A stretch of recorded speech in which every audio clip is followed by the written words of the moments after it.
15ই শাবানে শবে বরাত পালন করে না? অনেক মুসলিমরা করে কি করে? আপনার এলাকাও খোঁজ নিয়ে দেখবেন করে শবে বরাতের দিন রাতের বেলা 1000 রেকাত নামাজ, কেউ বলছে 1200 রেকাত, কেউ 100 রেকাত, মানে নামাজের শেষ নাই। অনেক মসজিদে আমরা দেখেছি যে রাতের বেলা মসজিদের ভিতরে ইট দিয়ে রেখে আসছে, সকাল 7টায় ইট দিয়ে রেখে আসছে। নিজে চোখে দেখার কথা বলছি। আরে ভাই, ইট দেওয়া কেন মসজিদে? বলছে তাছাড়া রাতে জায়গা পাওয়া যাবে না। সারা বছর মদে কাটালো, সারা বছর জুয়োয় কাটালো, সারা বছর হারামে লিপ্ত, কিন্তু 15ই শাবানের দিন সকালবেলা মসজিদে ইট দিয়ে রেখে এসছে, কারণ জায়গা পাবে না তাই না? আপনাকে একটা মজার কথা বলি। একটা বোন হালুয়া রান্না করছে, পায়েস রান্না করছে, ওই দিন দেখবেন করে না? করে। আপনি যদি জিজ্ঞাসা করেন, খালা আজকে হালুয়া করছো কেন? ও, তোমরা লামো যাবি তাই তো? তোমরা লামো যাবি তো? কেন খালা? ও, তোমরা ইমাম মানো না তো? না ইমাম। তোমরা নবীকেও মানো না? ডাইরেক্ট বলবো এটা। তোমরা নবীর দুশ্মন। কেন? আজকে নবীর দাঁত ভেঙে দিয়েছিল, তুমি জানো না? নবী গোস্ত খেতে পারিনি, ওই জন্য হালুয়া করছি। বলবে না?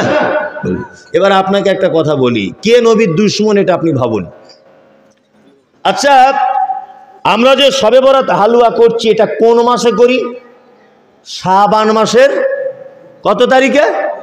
15 তারিখ, তাই তো? তখন আল্লাহ রসুলের দাঁত ভাঙেনি। শাবানের পরের মাসটার নাম কি? রমজান, তাই তো? তখন আল্লাহ রসুলের দাঁত ভাঙেনি। রমজানের পরের মাসটার নাম কি? শাওয়াল, তাই তো? শাওয়াল মাসের 7 তারিখ না সম্ভবত 13 তারিখে উহুদের যুদ্ধে আল্লাহ রসুলের দাঁত ভাঙছে। ভালো করে বুঝবেন। এখন আমার বেটা যদি বলে, আব্বা আমি তোমার বিয়ের বরযাত্রী গিয়েছিলাম, এ কথাটা কেমন লাগে? হাস্যকর ব্যাপার না? এ কত বড় বিয়াদব! শাবান মাসের 15 তারিখে নবীর দাঁত ভেঙেছে বলে হালুয়া করছে, তখন অথচ নবীর দাঁত ভাঙেনি। আরো প্রায় 2 মাস পরে দাঁত ভাঙছে, শাওয়াল মাসের 13 তারিখে। কি অবস্থা বুঝতে পারছেন? মানে এ এত ভালোবাসে যে আগে থেকে হালুয়া করে বসে আছে যাতে নবীর দাঁত ভাঙুক। এত বড় শয়তান! কি বলছি বুঝতে পারছেন না? এটা একটা আমল ওরা করছে, কিছু মানুষ করছে না? করছে। কিন্তু আমি এ কথা বলতে চাইছি, এই আমলে যদি মুহাম্মদ সাল্লাল্লাহু আলাইহি ওয়াসাল্লামের পক্ষ থেকে কোনো রায় যদি না থাকে, তাহলে তো কঠিন বিপদ না? কঠিন বিপদ। একটা মানুষ মারা গেল,